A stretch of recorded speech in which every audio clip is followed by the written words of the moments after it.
Subscribe करें और देखें एक दिल दहला देने वाली हॉरर स्टोरी। बिना घबराए बेल आइकन दबाना न भूलें।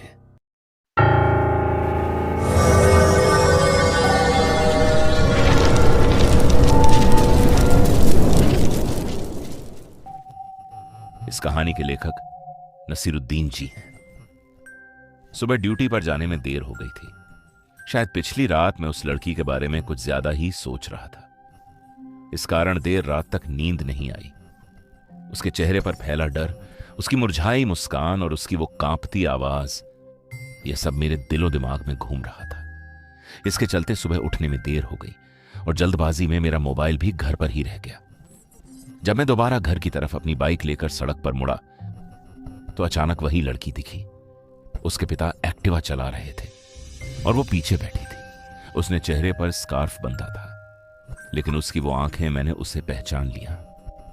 जैसे ही उनकी एक्टिवा मेरे सामने से गुजरी, मैंने देखा कि कुछ लड़के अपनी बाइक से उनके पीछे जा रहे थे और उन लड़कों की बुरी नीयत समझने में मुझे देर नहीं लगी। इस घटना को करीब 3 से 4 दिन हो चुके थे। ज्यादा काम की वजह से घर लौटने में रात हो जाती, जिसके कारण दोस्तों से भी मिलना जुलना कम हो गया था। उस रात भी मैं हमेशा की तरह देर से घर आया। बहुत थका हुआ था।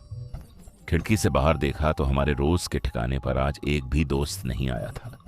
सोचा कॉल करके किसी दोस्त को चौराहे पर बातें करने के लिए बुला लूं, लेकिन दिन भर काम की वजह से शरीर इतना थक चुका था कि मैंने खाना खाया और टीवी देखते हुए बिस्तर पर लेट गया। पता ही नहीं चला कि कब नींद आ गई। देर रात कुत्तों के भौंकने की तेज आवाज से मेरी आंख खुली। ऐसा लग रहा था जैसे गली के सारे कुत्ते एक साथ किसी अनहोनी पर रो रहे थे तो कुछ भौंक रहे थे। मैं थोड़ी देर बिस्तर पर पड़ा रहा। सोचा गली में इतने सारे लोग रहते हैं, कोई तो उठकर उन कुत्तों को वहां से भगाएगा, लेकिन कोई फायदा नहीं हुआ। जब आवाज कम नहीं हुई तो खुद ही उठकर बाहर जाने का मन बनाया।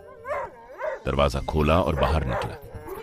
बाहर सड़क पर देखा तो एक बिजली के खंभे के नीचे करीब 10 से 12 कुत्तों का झुंड इकट्ठा होकर भौंक रहा था, जैसे किसी चीज को घेर कर खड़ा हो। पर वहां लगे ट्यूबलाइट को किसी ने पत्थर मारकर तोड़ दिया था, जिस वजह से वहां अंधेरा काफी गहरा था।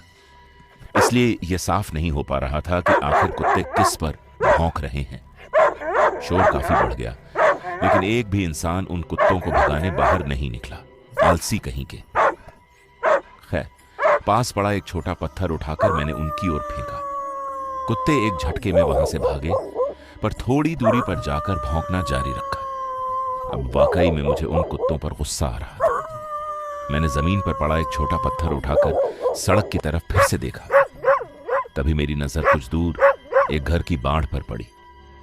कुछ तो हलचल हो रही थी।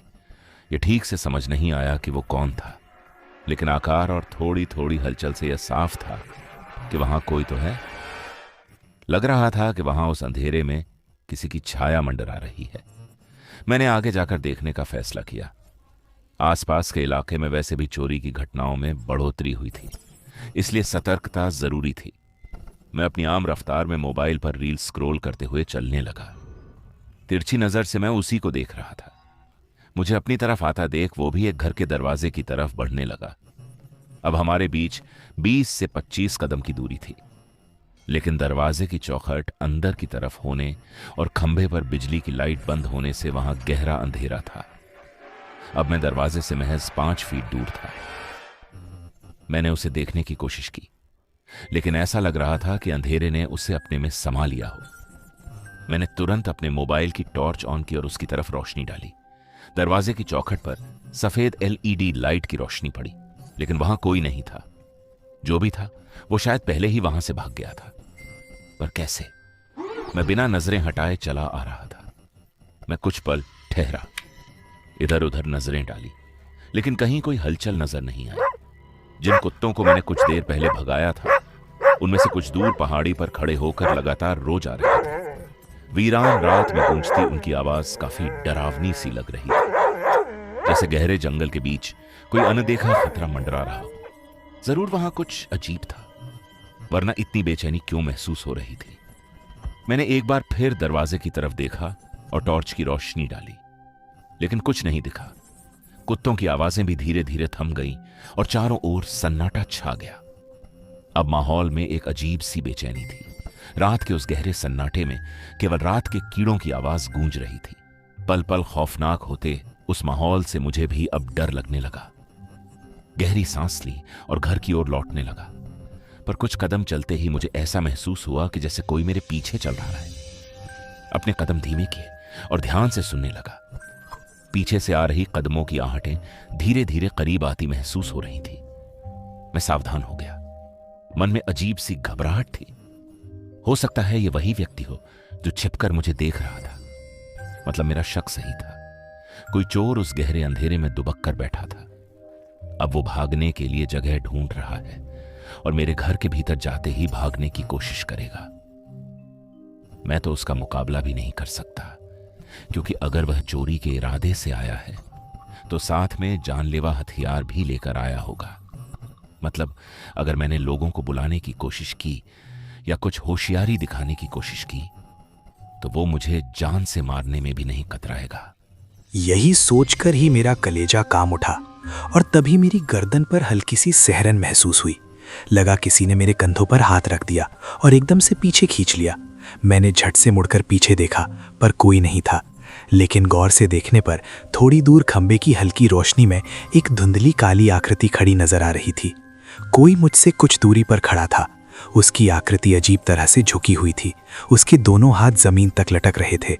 वो पूरी तरह स्थिर था, लेकिन उसकी रूखी और सख्त लाल आंखें मुझ पर टिकी थीं, जैसे मेरे अंदर झांक रही हों और मेरे दिल में बसे उस डर को महसूस कर रही हों। वो जो कोई भी था, उसकी मौजूदगी किसी बुरे सपने जैसी लग रही थी, जो हर बीतते पल के साथ और भी डरावनी होती जा रही थी।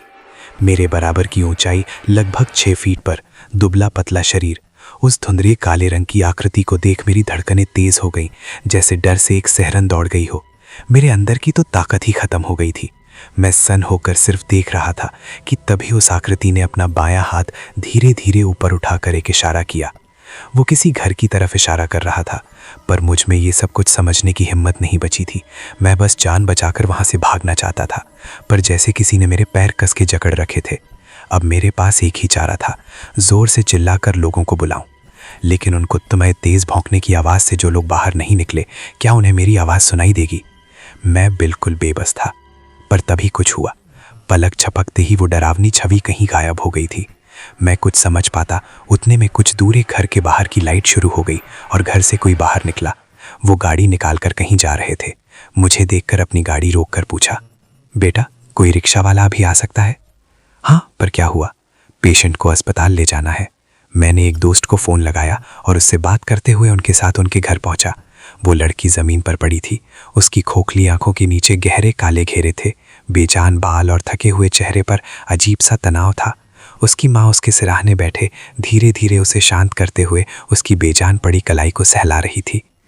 प्रिया, चिंता मत करो बेटी, सब ठीक हो जाएगा। उसकी माँ ने हमारी तरफ देखते हुए कांपते स्वर में पूछा। गाड़ी का इंतज़ाम हुआ? उसे अस्पताल में भर्ती कराया गया। उसकी माँ और पिता दोनों गुमसुम चिंता में थे। भाई शायद कहीं काम से गांव गया था। मैं वहीं रुक गया, सोचते हुए कि शायद उन्हें मेरी ज़रूरत पड़े। डॉक्टरों ने जांचें शुरू कर दी थी। शरीर का स्कैन हो रहा था और खून की जांच की रिपोर्ट आने वाली थी। मैं बाहर खड़ा होकर दरवाजे के शीशे से झांक रहा था। प्रिया बेहोश पड़ी थी और लोहे के स्टैंड पर लटकी बोतल से बूंद बूंद ग्लूकोज उसकी नसों में उतर रहा था।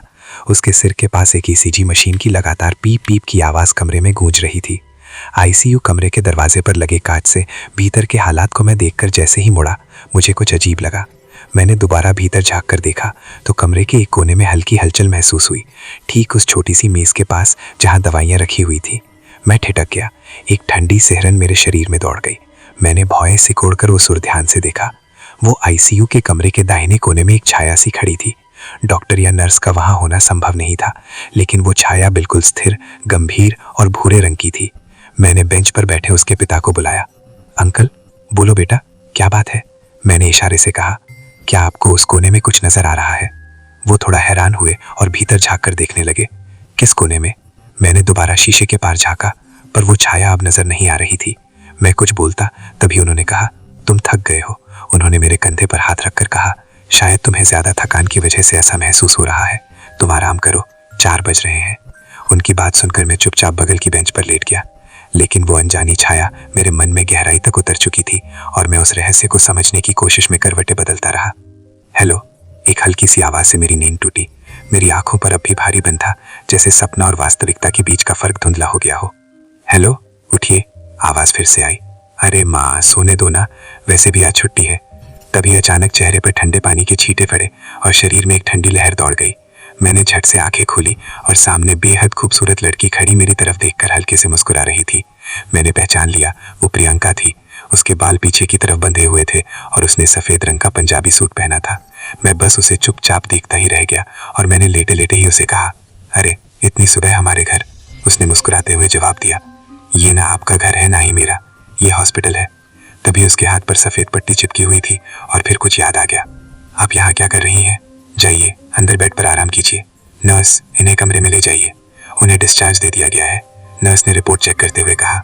क्या डिस्चार्ज? हाँ, नर्स ने कहा और वो दूसरे पेशेंट को देखने चली गई। हाँ, डिस्चार्ज मिल गया है मुझे, अब हम घर जा रहे हैं। प्रिया ने भी मुस्कुराते हुए कहा। ये क्या हो रहा है? मुझे कुछ भी समझ में नहीं आ रहा। मैं पूरी तरह से कंफ्यूज हो गया था, लेकिन प्रिया की हालत में जो बदलाव दिखाई दे रहा था वो साफ साफ बता रहा था कि वो पहले जैसी नहीं है। उसके पिता मेरे पास आए और बोले, चलो रिकी, आ गई है, तुमने बहुत मदद की है, हमारे कारण तुम्हें बहुत परेशानी हुई। मेरा ध्यान उनकी बातों पर नहीं था, मैं बिल्कुल चकित था। एक लड़की जो रात भर आईसीयू में थी, अब वो इतनी जल्दी ठीक होकर घर जा रही थी और ये सब बहुत सलीके से हो रहा था। अस्पताल के कर्मचारी और नर्स सब उसके जैसे परिचित थे। प्रिया के पिता काउंटर के पास खड़े बिल चुका रहे थे तो उसकी माँ और मैं वहीं खड़े प्रिया को देख रहे थे। प्रिया, चलो बेटा, उसके पिता ने फिर से आवाज दी। नर्स को बाय कहकर वो चली आई। अब सवाल तो बहुत थे, लेकिन मैं पूछ नहीं पा रहा था। कल आप इतनी गंभीर हालत में थी और अब कुछ ही घंटों में इतनी जल्दी ठीक कैसे हो गई? बाद में बताऊंगी, आपका नंबर दीजिए। वैसे भी हम लोग एक ही इलाके में रहते हैं, आपने हमारी बहुत मदद की है, काफी एहसान है हम पर। मदद? एहसान? कैसी बात कर रही हैं आप? मैंने सामान्य लहजे में पूछा।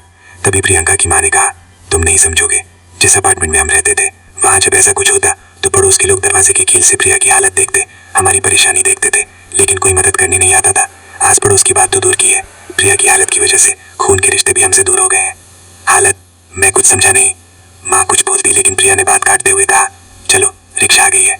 वे रिक्शे में बैठकर घर के लिए निकले और मैं अपनी बाइक पर जाने लगा, लेकिन इस हड़बड़ी में प्रिया का नंबर जरूर याद रख लिया था।